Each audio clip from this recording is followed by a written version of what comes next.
So, Dharma friends, so yesterday we spoke about devotion to the Guru, and that the Guru is the root of all blessings. And we said that it is very important for this reason to develop a fervent faith and devotion in the Guru. So that's where we left it off yesterday. And today we continue. I have it here on page 26 in English. Though you may be connected to many gurus, hold the master along with his lineage years as your root guru, and meet the final testaments of Brahma Bakshi, Kusum Khyentse Gampopa, and so on. So in the world, there are many different religions and spiritual traditions. There are many different gurus. And now when it comes to the guru, now some people think they follow this guru but not that guru. So one should understand that within one's own root guru, all the gurus, all the teachers are complete. And we should see all the gurus, all the teachers as the Buddha. And not just the gurus, actually all the Sangha we should see in this way. According to the Pratimoksha or individual liberation, the Sangha's body is the Sangha, the speech is the Dharma, and the mind is the Buddha. So in this way, within the Guru, the three jewels are complete. So the mind is the Buddha. And the first Guru is the one from whom we receive the refuge vow. And then we receive, from various Gurus, we receive empowerments, transmissions, and instructions. It is said that a Guru possesses three ways of being kind to us. And not just the spiritual gurus, actually, also the worldly teachers who teach us many fields of knowledge in this world. So when we develop devotion and respect toward all of them, then the gates of wisdom in our mind will open up.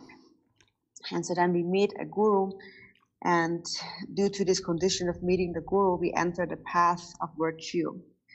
And what is virtue?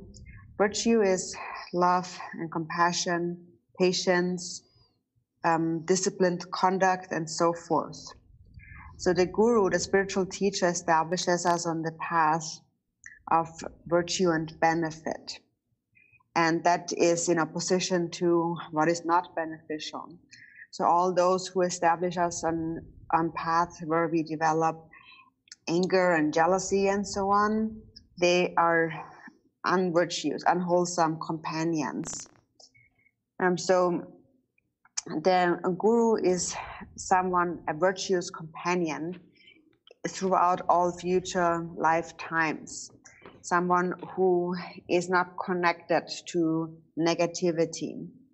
And so therefore anyone who guides us on the path of love and compassion should be considered as a spiritual teacher, a virtuous friend. And so now some people consider a certain lama, a certain teacher as very precious, and then they only rely on this lama because they think only this lama benefits me, but that lama I have not received any benefit from. I didn't benefit from that lama. So this is a wrong way of thinking. So it begins with the teacher who gives you the refuge vow. He first places this seed into the mind stream, and the mind stream of sentient beings. And that seed is like the seed of a flower. And so that seed is, if that seed is planted into a good field, into a good ground, and then also encounters water and so forth, then a sprout will grow. So after having received the refuge vow, then a sprout begins to grow. And then if you continue to pour water into that seed, and if it continues to rain and the sun shines, then virtue is increasing, so the flower is growing. So it begins with the first guru who gives you the refuge vow, who first kind of awakens this mind of virtue within you. And then that is cultivated again and again, so that the seed grows into a sprout, and the sprout grows into leaves, and the leaves into flower, and then into fruit, and along that path, we encounter various teachers, and they all are very kind to us. And so why is it then that we think that, oh, this one has benefited my mind and that one has not benefited my mind? It is because at the moment, at the time when we met a certain teacher that we might have thought did not benefit us, in that moment when we met them, our mind might have been afflicted and might have been controlled by a concern about our worldly activities or even Dharma activities. And what we did with an afflicted mind is we analyzed that teacher's outer faults, and we rejected. We did not think about his inner and secret qualities. And so due to this misperception, we developed wrong views and misconceptions or misunderstanding and partial understandings. And these faults need to be confessed. So when you find a spiritual teacher, starting from your own root guru and then all the other teachers, you should see them all as this is a guru, this is a sangha. So then if you see them all in this way, the mind becomes vast, a vast, pure perception arises. And that's what we need. We need faith and we need a pure perception. The Sangha is a field, our supreme field of merit and faith. So it is just like a field where you plant your crops. The three jewels, so these are the three jewels in general, and within the three jewels in particular, it is the Sangha. The Sangha, it is said, I take refuge in the Sangha, the supreme among assemblies. So the Sangha is the supreme field of accumulating merit. And therefore, if we make the slightest offering to a Sangha, the merit will be vast.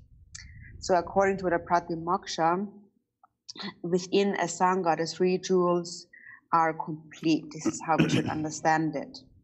And therefore, if we, according to the Pratimoksha, if we just place a small offering into the offering bowl of the Sangha, it is exactly the same. There's no difference between that and making offerings to the Buddha himself. And so how is that no different? Now the Sangha's mind possesses love and compassion.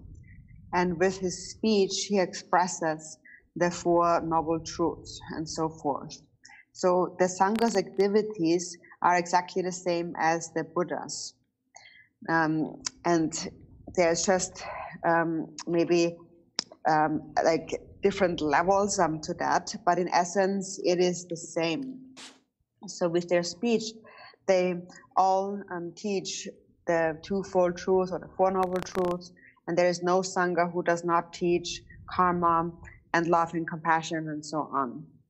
So therefore, we should regard all the Sangha, all the spiritual teachers as a guru, as a virtuous friend. And even if you're not personally connected to certain Sangha, they engage in activities to benefit all sentient beings by showing them the twofold truth. So among the three jewels, the Sangha is really most precious. And the Sangha is the one from your perspective, your own Sangha. It is your own root guru who shows you the nature of the mind. So this is who you consider your own root guru, but then all the other Sangha, all the other teachers of the various traditions, and the various Buddhist traditions in particular, should be seen without any bias whatsoever. They are all our fields of faith and devotion. So the field must be vast. If the field is vast, you can plant many seeds. And if you plant many seeds, you will have a lot of crop. So think in this way of the spiritual teacher, your guru. It's just like taking care of a flower. So you should not just focus on one, because one flower can be lost. So for example, if you only focus on this one guru, then it is possible that one day he does something that causes in your mind to turn away from your faith toward that guru. It causes you to develop wrong views or misunderstandings or partial understandings, and then you have already turned away. You've lost your devotion to the guru, or your devotion altogether. So therefore, whatever kind of spiritual teacher, Lama it is, you should show respect and devotion and rejoice in their activities. So there are many people in the world who are criticizing spiritual teachers, and if we do that, actually, Chagme Raga Asya said in the aspiration prayer of Sukhavati that it is a greater evil to denigrate bodhisattva than it is to kill all the sentient beings in the three realms of samsara. So there are some people who think they know better, and then they criticize a spiritual teacher, and then that causes many other people to turn away from the teacher and even to turn away from the precious teachings of the Buddha. And if one has done that, if one has caused that to arise in people's minds, then one has accumulated heavy negative karma. It is just like you have destroyed a bridge that crosses a big river. And then when you destroy that bridge, then many people cannot travel to the other side any longer.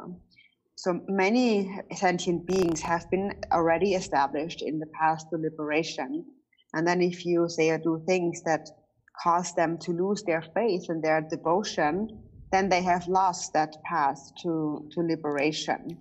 Then they cannot be guided any longer on the path to love, cultivating love and compassion. And they have turned away from the Dharma. So if you have caused like 100 people or so to lose their faith in the Dharma, then you have accumulated very heavy negative karma. So it is very important, therefore, to reflect on that and to cultivate a pure view and to cultivate faith and devotion in all the gurus. And so that, for example, when you practice a certain lineage, then you practice that lineage, but also understand that all the lineages, all the traditions are complete within that lineage. And so here, this is a text belonging to the Karma Kagyu that Chagme Rinpoche is discussing here. And that therefore it says, so Karma Pakshi, Dusum Kempa, Gampopa, and so on. And so you should understand that within them, all the gurus are complete. All the masters are complete within these masters. And then whatever lineage you follow, you apply the lineage gurus to this line here, and then learn about their life stories and so on, read about them carefully, because that will also open your mind. So what's most important here to remember is to cultivate faith, a pure view, and trust. We need to cultivate the three kinds of faith: the clear faith, the trusting faith, and the longing faith. Because faith arises first when we see the qualities of others, and so this is the important point to reflect upon here. And so then it says, meet the final testaments of Karma Pakshi and so forth. And then you receive the transmission lineage of instructions and so forth. So with regard to that, this refers to the lineage gurus of the Kagyu here, of the teachings of Mahamudra.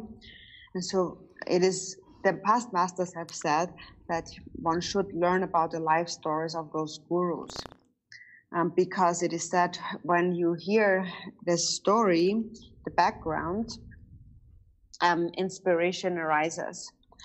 When you hear about, when you see their qualities, faith arises. When trust arises, blessings enter your mind. And when you're free of doubts, all wishes are accomplished. So these are like 4 causes as application to Guru Rinpoche. And so first, understanding the story, knowing the story, and inspiration arises. So when we hear about their stories, first, in the beginning, we learned that in the beginning, they were just like us. They were ordinary people. And then they engaged in practice. And in the end, they attained results, fruition from that practice. So then when we hear that and we develop faith and trust, the blessings will enter our mind. So first, when we hear about the stories, we cultivate, we understand, we develop an understanding of the suffering of samsara. And when we understand that, we want to attain liberation. And wanting to attain liberation, we understand that their instructions are unfailing. So we trust, we begin to trust. So ultimately, we need the trusting faith. That is trust in karma, cause and effect. So that is really the essence of the Dharma, to develop trust in karma, cause and effect. And so if we have that, for example, if a person trusts in karma, then whatever the person does, their activities will become honest and truthful. The person will be stable and transparent and will not deceive others. If one doesn't trust in karma, then one might speak about the Dharma verbally, but if the Dharma has not mixed within one's mind, then no matter how much study one has done, one still does not become a trustworthy person, no matter how much one has studied. So therefore, Lord Thigden Sumgön had said, it is the trust or the gaining in certainty in karma, cause and effect that determines whether or not you are a good Dharma practitioner. So if you trust in karma, a person who trusts in karma is generally considered to be a truthful person. For example, in the past in our town, and there was a person, like sometimes a very important person who was thought to be really following karma, and that would be a person where everybody would go to and ask their questions. Everybody would trust what they have to say, and that is because they trust in karma. So that is a very important point. So the guru of the oral instruction lineage, to whom also no, you have received a transmission lineage of instructions. So regarding this transmission lineage, so we give it many different names. They have all different names, but the inner meaning is the same.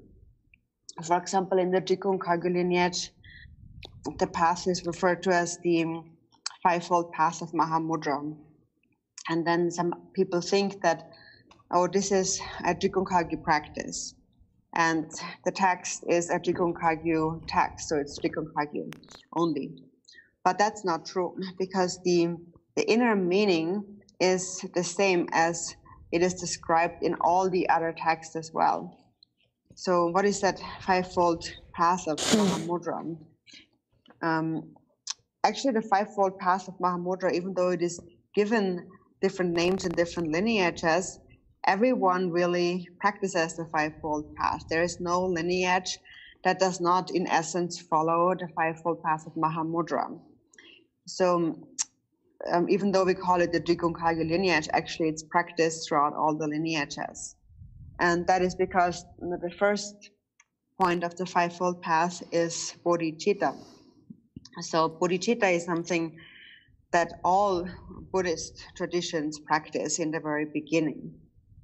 So that's number one. Number two, we practice the Yidam deity, the generation stage. So in the Dzogchen Kagyu, for example, we practice Chakra-samvara, but it's not just Chakra-samvara.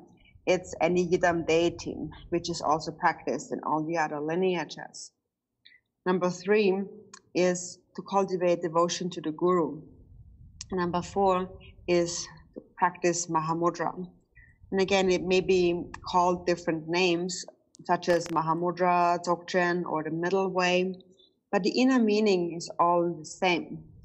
They're just different names. So in the Dzogchen Kagyu, it is called the fivefold path of Mahamudra, and there is the corresponding text, the jewel ornament of liberation, and so on. But you have to look at the inner meaning, and the inner meaning is exactly the same. And if you practice it, one and the same result will be obtained. And then the fifth point is dedication.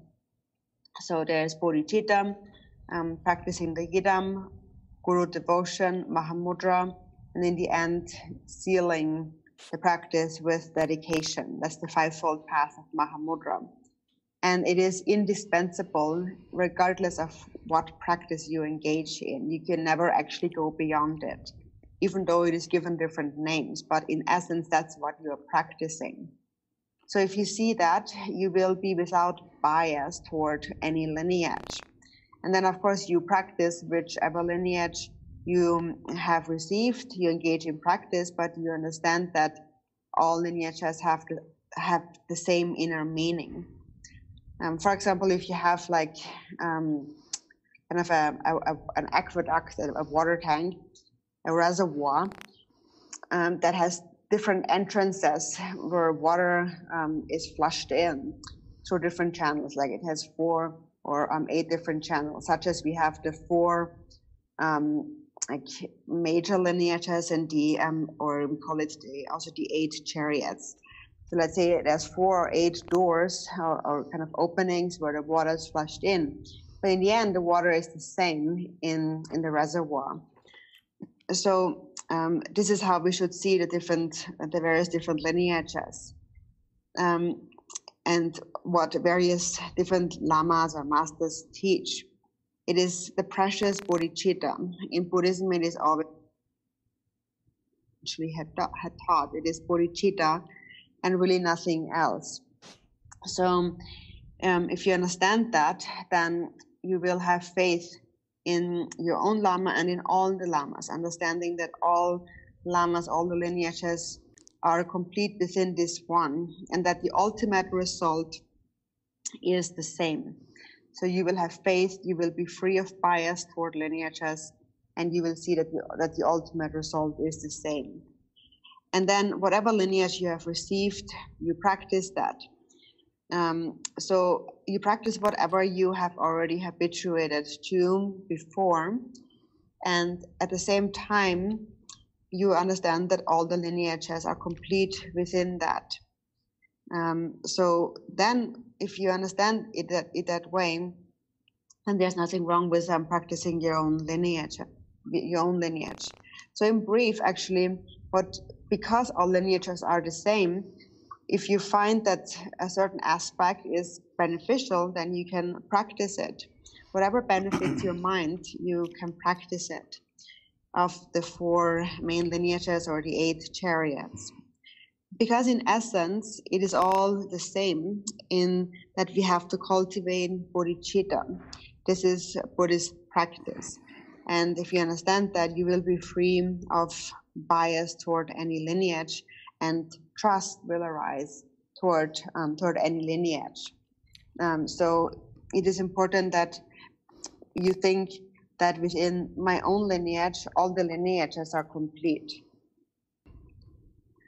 So then it says, so you have received the transmission lineage of instructions, visualize at your crown whichever guru of the oral instruction lineage to whom you are devoted.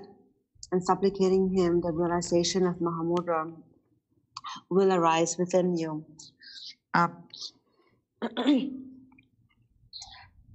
So we need to understand here that within one's own root guru, the three kayas are complete, and the three jewels are complete, and the three roots are complete. So the guru possesses these qualities. And the guru that we encounter is the outer illustrative guru, who shows us that the nature of bodhicitta. And then when you yourself connect to bodhicitta, then your own self-grasping and your dualistic grasping diminishes. And as a result, you realize the nature of the mind. And then you must realize, therefore, that your own mind is indivisible from the guru's mind. So through meeting this illustrative guru, you realize your own Buddha nature. So the relative bodhicitta is introduced to you by the outer illustrative guru. Milarepa had said with regard to the guru that to have a guru endowed with compassion, who knows the scriptures and the instructions, is difficult. Even though the guru possesses scriptures and lineage, what the guru really must have is compassion. And so the perfect guru must be one with love and compassion for the disciple. That is a quality that the guru must possess. So this is the most important quality the guru must possess. Then it says, Mikyu Dorje said, supplicating dogs and pigs will not turn into enlightenment for you. Thus a true guru who appears as a guru, not an inauthentic guru who appears to be a guru but is not, should be like Sangyanyabba. So it is speaking about an authentic guru. Now, it is said in general, it is said in the scriptures that, and that's how it was done in the old days too, it was said that guru must examine the disciple, and the disciple must examine the guru. So even though this is how it was taught in the past, nowadays, if that would happen, so nowadays, if a disciple would really examine the guru, then in this entire world, often he wouldn't find from his perspective the right guru, because even though it happens nowadays in the world, even though a guru might be like an actual Buddha, still there are disciples or the people who criticize them and who blame them and so forth. And also the other way around, if guru were to examine the disciple, in the entire world he wouldn't find anyone to teach the Dharma to anymore. Because are there any disciples nowadays who are like Milarepa? The answer is no. So therefore, what must happen is, for a result to arise, is that a disciple with devotion and a guru with compassion need to come together, and then a result will arise. So those two are necessary, because even if a guru has those qualities, if the disciple has no devotion, then no result can arise. So therefore also Milarepa said that is there a disciple who possesses faith and a guru who possesses compassion? So he says, it is difficult to find a disciple who is a proper vessel, a disciple who possesses faith. Therefore, apply yourself or exert yourself in the cultivation of devotion. And so we need the three kinds of devotion: of clear, longing, and trusting faith. Those three kinds of faith we must have complete within us. And when faith is present, then a very special feeling of devotion will arise within us. A devotion that arises on its own and is uncontrived. And it makes your hair stand on end, and it makes your eyes be filled with tears. And so when that happens, then naturally a connection between the guru and the disciple is established. This is an important point. So then the next words spoken by Rinpoche himself again. So, but if due to blind attachment to excellent connections, to empowerments, transmissions, instructions, and so on, you supplicate a guru like myself instead, this is like relying on a mold without design or an uncarved tata, a lump of clay. An actual Mahamudra will not be realized. This was said by the peerless physician Gampopanet.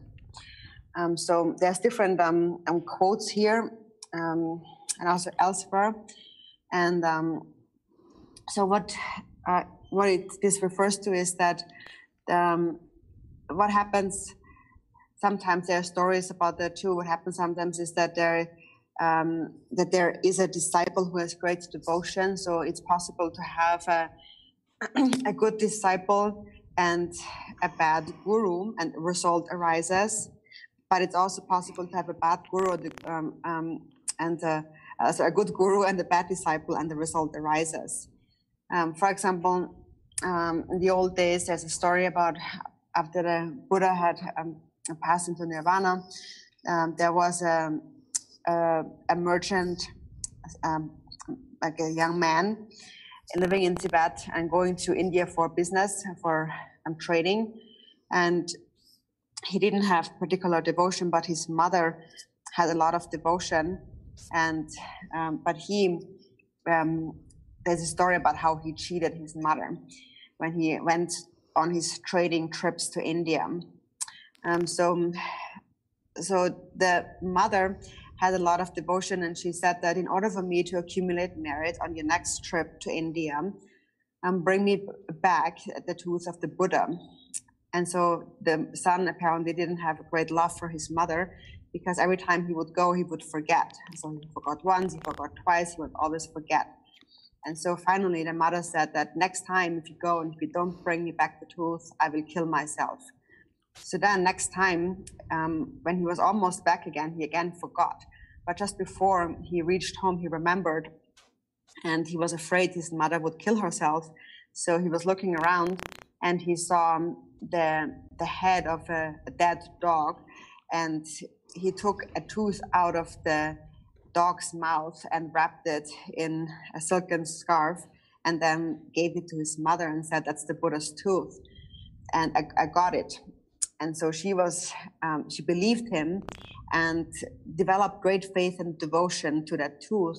And then it is said that relics emerged from that tooth through the power of her devotion. And actually, I'm not sure exactly where now, but somewhere in some country in the world, these relics of that tooth still exist. So that is an actual example of like the power of faith and how it purifies the mind, self-grasping, and of the afflictive emotions. You know, by seeing this object as an actual emanation of the Buddha. So there's a story like that. And so therefore, what we need to do in our own mind, there's two fields, the sentient beings and the higher beings. But towards sentient beings, when you cultivate compassion for sentient beings, self-grasping becomes purified. And when you cultivate faith and devotion to the higher beings, then again, self-grasping becomes purified. Basically, devotion and compassion have the same nature because your mind goes out to others. And then when self-grasping goes away, you actualize the true nature of the mind. That is what we call attaining Buddhahood. So there is no need to look for a Buddha elsewhere. So that is something that also makes logical sense. So therefore, if there is a disciple with great devotion, then again, it is possible to attain realization, even if the guru has faults and so on. So there's still no contradiction. But on the other hand, now, if all of it is lacking, so if the teacher has no compassion and the disciple has no devotion, then their coming together might be just a temporary having a meal together, but no other benefit will come from it. And then it says, the practice of highest, middling, and lesser one-pointedness may arise with clarity and be sustained with ease, but this is not Mahamudra. Thus, the realization of Mahamudra only arises when you supplicate someone like the master and his lineage heirs, while perceiving them to be perfect Buddhas, which is who they really are. So there are some who follow the scriptures, description of the stages and the paths, and try to practice according to that and reflect upon the stages and the paths according to the scriptures. But it is said that it is difficult to realize the nature of the mind only based on that. So this will not lead to the realization of Mahamudra, because one conceptualizes and one thinks, so this is it and this is not it, and so on, by reading those descriptions. And then, so this leads to the proliferation of many thoughts and doubts within the mind. And then even though one engages in practice, and one's practice might arise with some clarity and also be sustained with some ease, it is said that still this in itself is not Mahamudra. When you are sustaining a state of, when you calmly abide and you're resting within a state of Mahamudra, the mind that is free from all conceptualization, without thinking about it is Mahamudra or I am calmly abiding and so on, the mind that is free from all conceptualization, from grasping at thoughts, that leads to the state of Mahamudra. And so it is that my own mind is Buddha, but I never realized this. So one's own mind actually already is Buddha. This is what needs to be realized. Otherwise, one may engage in meditation practice and sustain it with some ease, and sometimes it is more, sometimes less clear. But that's sustaining with ease only is not the state of Mahamudra, not the realization of Mahamudra. And so so these words, if we don't understand these words from a practical perspective, then faults will arise. Because then when one doesn't understand the point of practice, then in one's practice, you will develop doubts about your own mind. You're not sure, is it or is it not it, and so on. In Dzogchen, it is said the extent of your realization of the view will be seen in the face of negative circumstances. So that is when you can see it yourself. So that is when, for example, when very fierce afflictions arise, when very strong desire arises, or very strong anger arises, or when you encounter great suffering, great difficulties, then if you're able to place yourself within a state of practice, then these feelings of suffering will become purified. And this is the level of having realized the view. So that's one way to measure one's level of the view, and the other one is one's level of compassion for sentient beings. So when that arises, you can resolve for yourself that you have gained a certain level of the view. But if you just follow the descriptions in the scriptures with regard to what the view is, then that may just lead to a proliferation of doubts. So the Kagyu masters of the past have already resolved that one's own mind is the Buddha. And so most important is to cultivate devotion, immeasurable devotion to the Guru. And so then here the method to do so is explained. So then, thus the realization of Mahamudra only arises when you supplicate someone like the Master and his lineage heirs, while perceiving them to be perfect Buddhas, which is who they really are. This way, no hindrances or deviations will remain. Trikyi Wangchuk also said, you should know about many other traditions, such as the Indian and the Chinese, but if you mix too much with these other traditions instead of practicing your own, the Guru's lineage will become corrupted. Your mind becomes like a whirlwind, like the mind of someone preoccupied with material wealth, anxious about what could happen. So this is, as I've explained before, we speak about what's more profound, which tradition is more profound. Like we say, like Dzogchen is more profound than Mahamudra, and then within Dzogchen, Togal is more profound.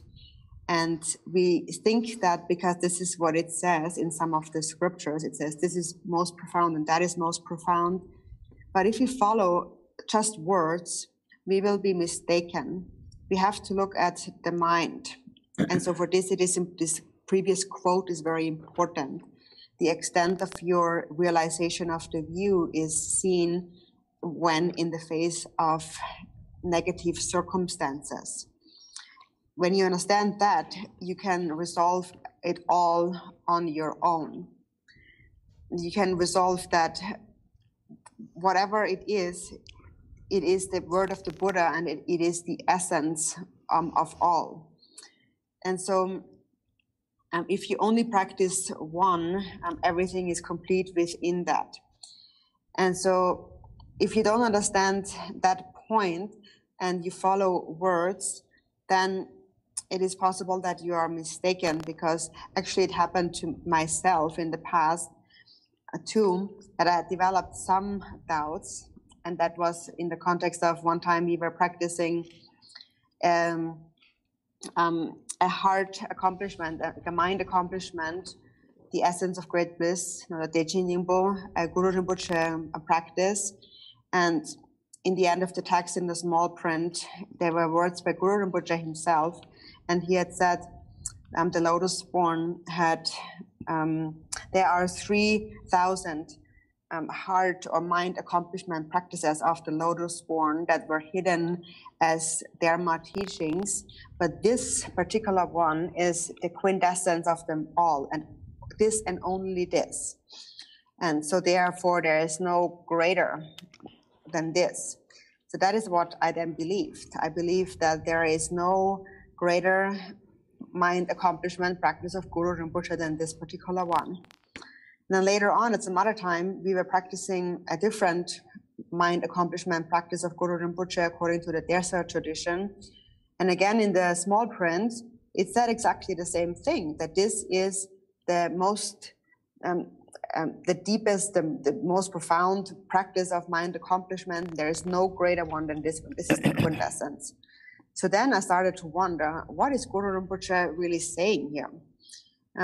And I did develop some doubts about it.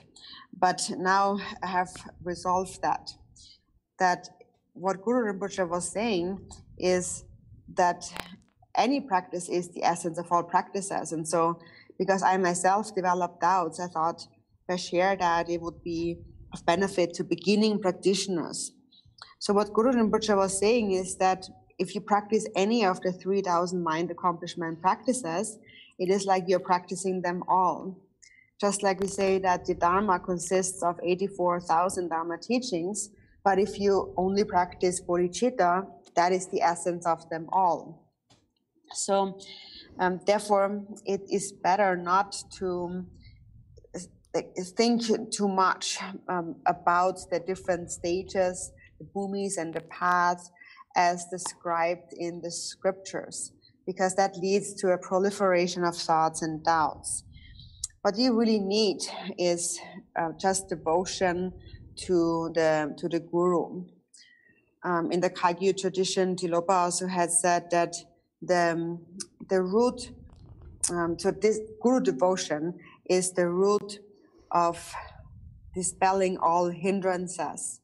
And guru devotion is also the most supreme kind of enhanced manner and a stepping stone to one's practice. So it is actually, when you have guru devotion, hindrances will be cleared away, and all negative circumstances will become the path. You will practice with them according to the 37 bodhisattva practices. With that, you are able to transform all suffering into happiness. Or Milarepa had said, when happiness and suffering are not distinct, this is the mastery of all instructions. So it is something that you yourself have to decide upon. There is no outer enemy and so forth, nothing outer that happens. So regarding the view, when one has resolved such a view, in the Samantabhadra prayer it also says, even though the 3 realms were to be destroyed, there is no fear. There is no attachment to the 5 desirables of the senses. So when you have realized the nature of the mind, you see that the body, whatever happens to the body does not affect the mind. So now, since for as long as we have the body, we need a dwelling place and sustenance and so forth.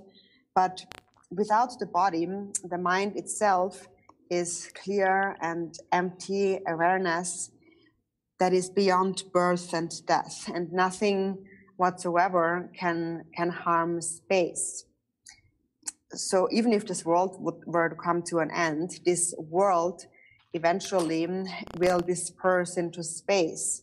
Every day, every night, actually, many planets and stars just are scattered and dispersed. But they are not connected to the mind. The mind remains. Mind being like space. And also Milarepa had said, when mind and space are not distinct, this is the mastery of the Dharmakaya. So you have to decide upon your own nature. So the important point is that you yourself have to gain certainty in your own true nature. Then there's one important quotation from the Buddha, and that comes from the King of Samadhi Sutra. And this is a quote that I have shared with Madama friends again and again. And so that quote says, so the Buddha himself had said, I have taught the sutras in thousands of world systems, thousands of sutras in thousands of world systems. And while the words are distinct, the meaning is the same. If you therefore practice the single meaning, you're practicing all my words. So therefore, ultimately, there's only one thing to be practiced, one thing to accomplish, and that is to realize the nature of the mind. The mind that is free of all dualistic grasping, free of all grasping. That needs to be recognized. And this recognition, the knowing of your mind's nature, is clarity. And emptiness is when you are free of all dualistic grasping to self and other and so on. This is the ultimate truth. And when doubts arise, then again and again remember these words from the King of Samadhi Sutra, because that will clear away those doubts and thoughts within the mind. So the mind is something that you yourself have to resolve, you yourself have to actualize. So now, Dharma friends, please rest. And Dharma friends, thank you for listening to the Dharma teachings.